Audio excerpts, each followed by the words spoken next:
Running's teaching me that awareness begins within the space of this body, within the space of this forehead. Awareness fills the space within.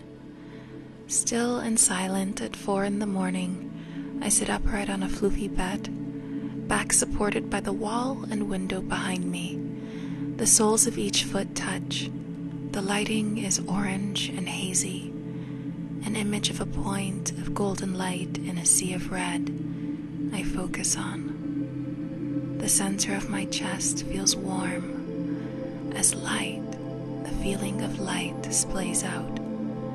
Up into the forehead, the light travels. Warm heart, warm mind, still soul. After morning meditation, a jog keeps my fire going. I like to take my time when I jog, letting loose as I feel myself winding down from rapid spitfire thoughts to the ease of running, just running. Jogging lets me let go, let loose, be free. And I appreciate it for that. My mind wanders and I remember that I am here, just here. I pace back and forth, shifting from one foot to the other and back again. I don't take long, giant strides like I used to, hoping to get it over with as soon as possible. Instead, I like to bob and shuffle from leg to leg, motion to motion, gently easing my way forward. I hit this area that I call Lighthouse Lane. Its houses are sweet and quaint with white paneled sides and long vines garlanding the doorways. A little lamppost sits in most of the front gardens. They're white and shine bright against the dark blue sky of the early morning. The more energy I take with each step on Lighthouse Lane, the more my thoughts begin to rumble. My eyes are holes, endless with the desire to see and absorb the beauty I'm in, the beauty of my surroundings. I feel absorbed, and Lighthouse Lane becomes my dress. I'm letting it in, and the more I take from this dress, the more energy leaks from me. My heart's beating out of my chest. I'm no longer being, I'm doing. I'm taking from Lighthouse Lane. I don't feel content anymore. It's weird. It's like my eyes are so consumed with what they're seeing, eating, really. And I fixate on each beautiful detail of these houses. I drag my eyes away, and as I do that, I can feel them tugging at me to pause on another beautiful thing. And I can feel my thoughts infiltrating, weighing in on what the right course of action is. And I can feel my legs heavy with the lead weight of these frenetic thoughts. I know that I have to get back in control. I can't get back in control by ignoring or forcing. When I run, control comes from letting go. Letting go of the images, the pictures that my eyes, and therefore my mind cling to. Let go, let go, let go. And I've shifted away from that dungeon, back to my heart, to the ease, my peace once again. Awareness, who am I? What costume do I wear? I have many, we have many. Sometimes when I try a shirt on, I feel possessive over it. As soon as I see that it makes me look the way I want to look, I cling to the idea of purchasing it, of making it work, because through my eyes, I have claimed it as my own, as that which I own. That's how I see these different titles: brother, sister, friend, fiancé. These different wares, these costumes, they're files of dresses in my mind, thought of by my intellect and stored in my subconscious. There are files which exist in I, the soul, that tell me what to do at any moment during any activity, what to say in response to what someone else says. These are all my wares of emotion, karma, action, which I've been wearing for years and years, lifetimes and lifetimes. There are wares of emotional excitement, of tension, of anger and moodiness, of sadness, and it's time to let go. The brother, the friend, the bride. I have so much to wear.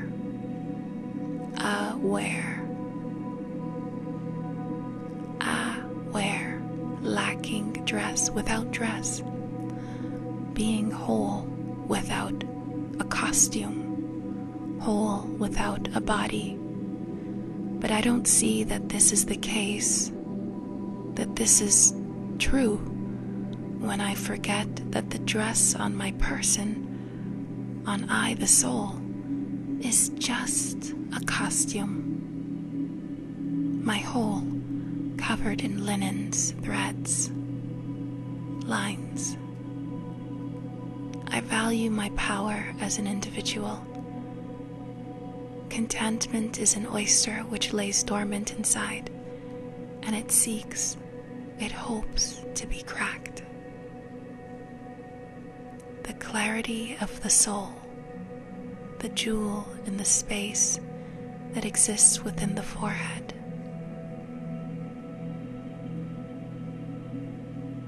I'm in this state of awareness when I learn to let go. I can be in this state of awareness when I learn to let go for the sake of the greater attainment which is just up ahead. When I was first starting my journey on my meditation path, I found that when I would meditate, I was really, really still and stable. So I would sit down. At first, I would start by listening to guided meditative commentaries at the beginning. And I would just receive what was being shared, the directions that were given in the guided commentary. I used to really like listening to Carmen Warrington, for instance. And I would just implement what the instructions were. And I would get to a space where I just felt so still and tranquil. And it would feel like I wasn't moving. I wouldn't be aware of what I was thinking in that kind of way that we usually are. Like you can kind of hear your thoughts, you know. I didn't hear my thoughts. It's like I always say that, and I learned this from the meditation center, that thoughts and feelings are two sides of the same coin. And so it feels like maybe like the volume of the feelings as the language, right, that I was maybe speaking, communicating with myself. That language of feelings, the volume of it was turned up, and the volume of the thoughts, so the words, that was turned down.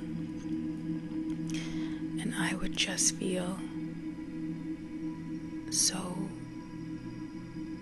stable, still, peaceful, and I wouldn't want to move.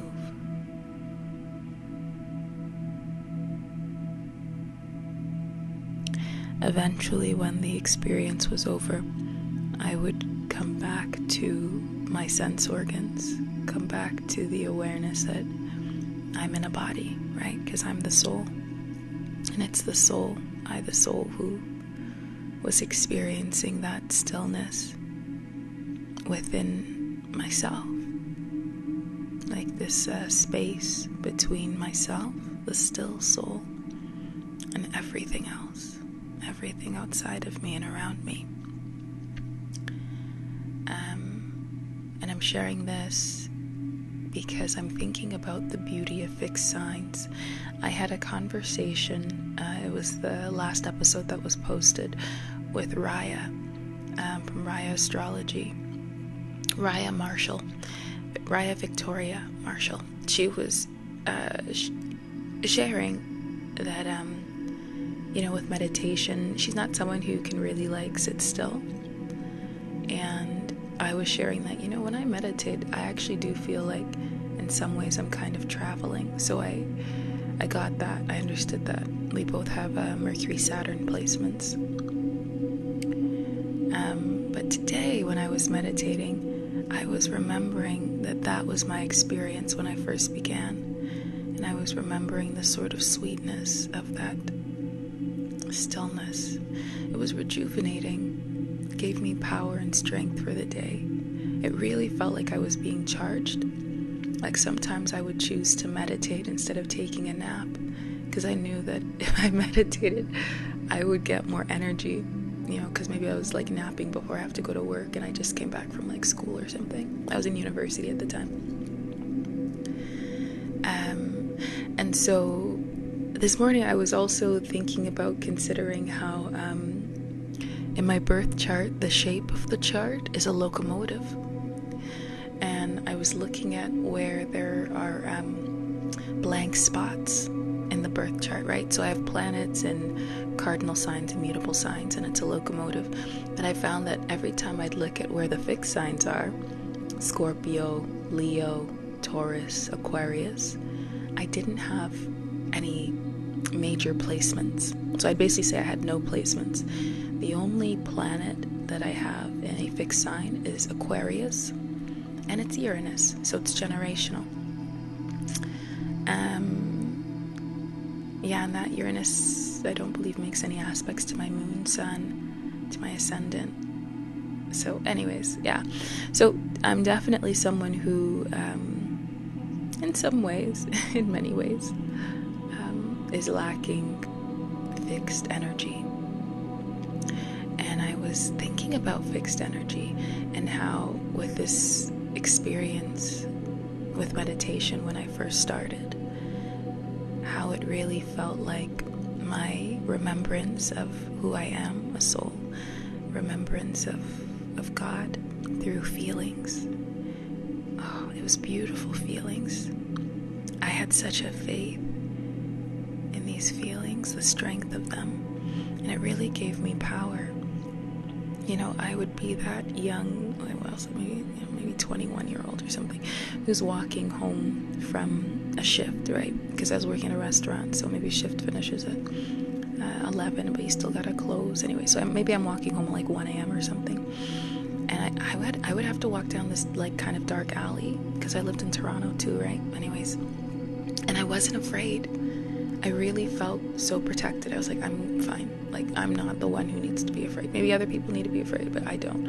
I had this sort of brazen bravery and feeling of such a deep comfort and safety. I don't say no one should really do that. Doesn't matter how protected you feel. We also have to protect ourselves with common sense, no? But I'm young. I'm still young, but you know what I mean? I was younger, and I had that feeling, so I was like, whatevs, let me just walk.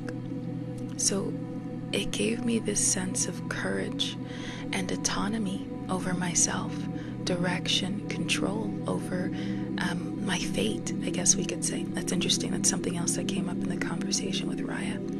Fate and free will. And so I really felt like through my free will, I was in charge of my destiny, that only good things would come my way because of these beautiful experiences in meditation. And so in that way, now looking back, it feels like the meditation was filling all of those fixed placements, and that what was helping my locomotive move, helping me continue to grow, to choose to grow, to progress, to experience new things, to take on new challenges. So in this way, I see the fixed signs as being sort of maybe like a channel, a way for us to, the glue that helps, at least for me, hold all my planets together and keep my train moving. So there aren't all these long gaps, between different cars on the train, right? Everything's moving harmoniously and beautifully.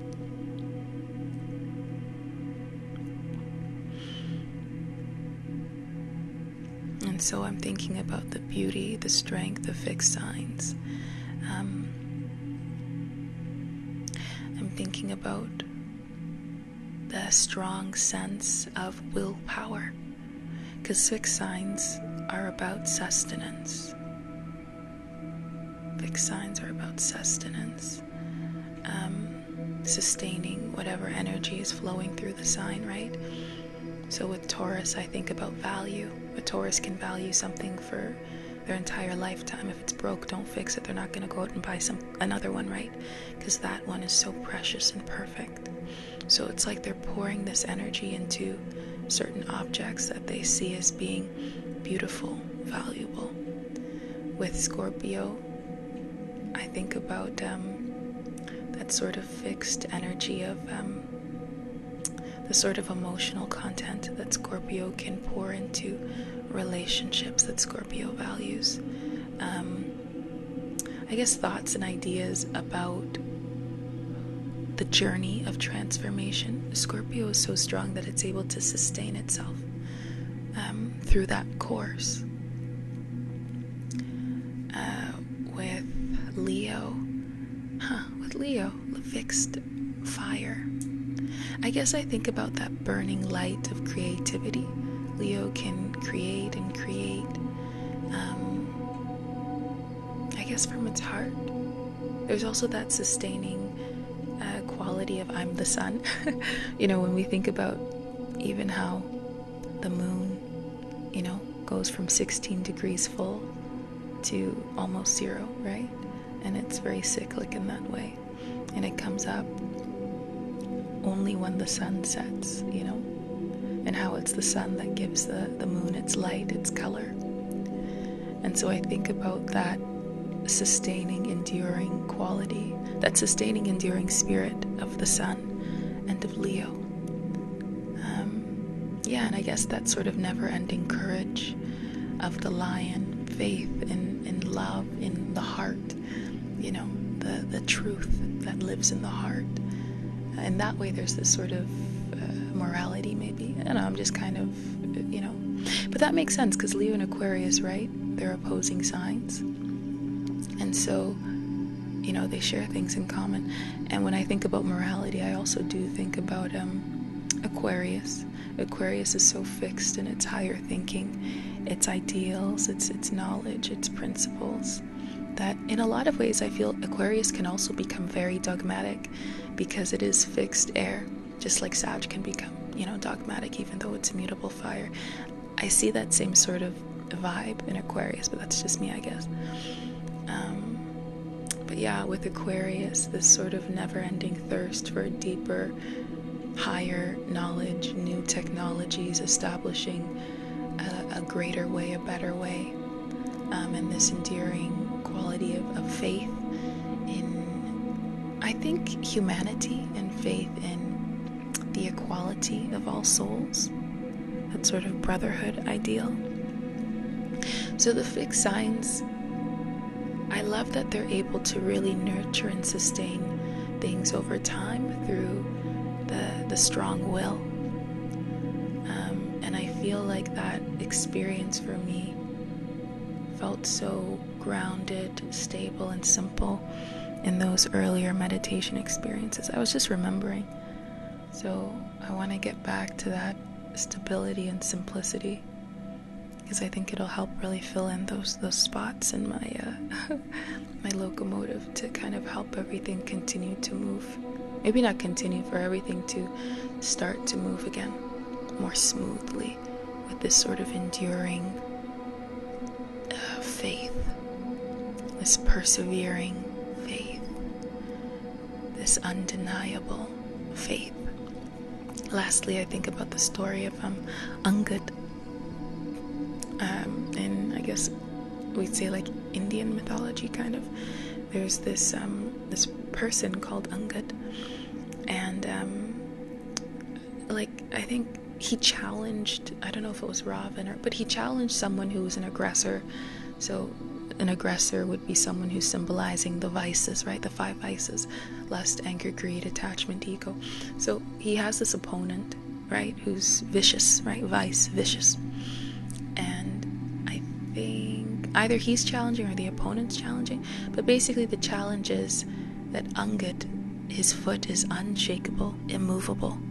You know, if the aggressor can move his foot, then fine, the aggressor's won, whatever it is that they're, challenging each other over. I gotta read over that story again. But I just love that feeling of faith, because Angad's foot is unshakable.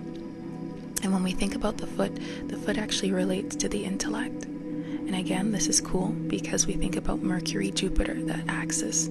Mercury being Virgo, Gemini, Jupiter being Pisces and Sagittarius, right? Pisces, of course, is also ruled by Neptune, right? Because modern rulership as well. And so there's this sort of Mars-Jupiter, or Mercury-Jupiter thing happening.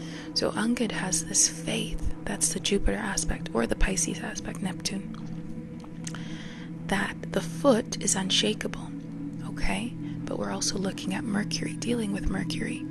So unshakable thoughts, right? The depth, the wisdom of Jupiter coming through the thoughts, the intellect, right?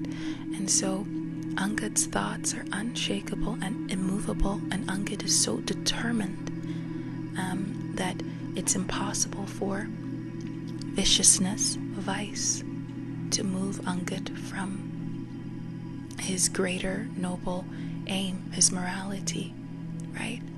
And so we see that Angad has this beautiful self-respect and such a strong will in Angad's quality of thoughts, right? My foot is unshakable, my foot is immovable. You can't move my foot, These thoughts of Angad that all come from this faith, this deeper faith, which gives strength to the thoughts.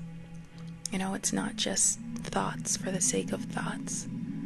The thoughts are deeper. They take on a deeper, more grounded, immovable, unshakable quality, meaning. And so when we think about what is immovable and unshakable in this world, that's truth. Truth is immutable. Truth can never change. The perspectives, experiences of truth can change because we're humans and we have free will, right? But at the end of the day, really, karma is fate. Karma is action. What creates action? Action starts from our awareness, stage, attitude, vision, like feelings, thoughts, eventually into action, right? Into what we create, what we manifest. Something that begins as a thought takes time to grow and become something that is an action, right? So sometimes even when we see people behaving in these beautiful ways, we're like, oh my God, she's so lucky, she's so smart, she does this so well, whatever, right? We don't know the story, the history, the journey of the soul to have gotten to that point, to have created something, some mastery that we see in action, that we see in manifestation, the things that they're receiving in life, but also in the seeds that they're sowing, rather not the seeds, the actions, right? Because the seeds have been planted. I believe in reincarnation, so births and births ago, right? And again, through that fixed energy, they're able to sustain, right? Just like Angad is sustaining. He's sustaining his virtue in the face of vice. Vice is trying to tempt him to lose his morality, his compass, his way. But Angad is unshakable and immovable because of all these seeds that have been planted, sown, and all these steps that have eventually created the action, the reward, the fruit, the boon. And so karma is a beautiful thing. It can also be a not so beautiful thing, but it just depends on what seeds we choose to sustain and nourish and nurture, especially in the face of tests, obstacles, vices. we have to keep that faith. We have to keep that faith so we can move forward and see the fruit that appears over a long period of time.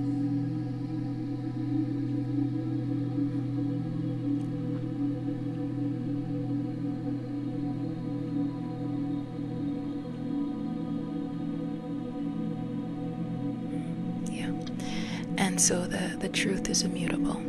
Our experience of it is different because of our own sort of, adulterations, frankly speaking. We're human beings having a human experience. We all make our own choices. We take our own pieces of the truth, and we live on the basis of those, plus, whatever vice we choose to mix in, because all human beings have vice as well, right? It's this sort of personal battle. But the truth itself is immutable and unchangeable. And so we're not able to actually see the truth unless we have an understanding of what the truth is, of knowledge. And so we're all doing our best to understand, right? There's so many directions, so many voices in this world. But really, the truth is the seed, the one who never changes, the one who is immutable, frankly speaking. That's God. Everyone has different names for God. I call God Shiva. Shiva is the Supreme Father, the Supreme Soul. He's a point of light. He's the ocean of love, the ocean of truth, the ocean of bliss. He is the truth. Because his virtue, his purity is immutable. And so he becomes the purifier, right? He's the one who purifies souls, purifies our intellects. He's the one who gives Angad his faith, because Angad has faith in, his father. He has faith in the truth, whatever he believes the truth is. But like I say, the truth itself is immutable. So I see God as being the truth. He's the one who never changes, and we're all doing our best to understand what that truth is. And so the more truth and understanding and knowledge we have and practice and share with others, and I think eventually, or the more that filters into what we see, because understanding and knowledge precede what we see, our sight, our vision, right? You know how they say rose-colored glasses, are you seeing the glass half full, half empty? All this stuff is based on what we quote-unquote know to be true. But everyone has a different experience, understanding, belief around knowledge. Yeah. So truth itself is universal. Knowledge is universal. But our experiences are highly personal. And so that's where the power of detachment, loving detachment, is so powerful and useful. And that's where meditation is so powerful and useful, because it pulls us away from the things we've created, our relationships, circumstances in life, etc. And we get to just be stable, seated as a seed in the center of the forehead, experiencing the truths that I have forgotten, the truth of the soul, all on the basis of knowledge and understanding of who I am, right? And so we have to be able to receive this knowledge, or else, what am I meditating on, right? What am I feeding myself? What stories, thought patterns, habit patterns am I reinforcing through my thoughts, through my meditation, through what I choose to contemplate and concentrate my mind on? That's the thing. The more I concentrate my mind on vice, it erodes that truth. I move further and further away from it. And so it's not as easy to remember. It's always there. Isn't that beautiful? The truth exists in the soul. It's always inside of me, I, the soul. But, when I do things I know I'm not supposed to do, or maybe things I don't necessarily know I'm not supposed to do, maybe when I get confused and I just start going down a different path, all of that erodes my sense of truth, my awareness of who I am. And so it can take me somewhere else. And so, that's why I love that story of Angad, because he's so concentrated and stable. Yeah, concentration, right? Concentration, Scorpio. Stability, Taurus. And the truth. Yeah. And he has such faith in it that it's his protection, and even more than his protection, it's what allows him to be victorious, to conquer the opponent. Of course, the symbol of vice, right? Not a human being, but a symbol of vice. He's able to conquer those vices inside of himself. He's able to be victorious.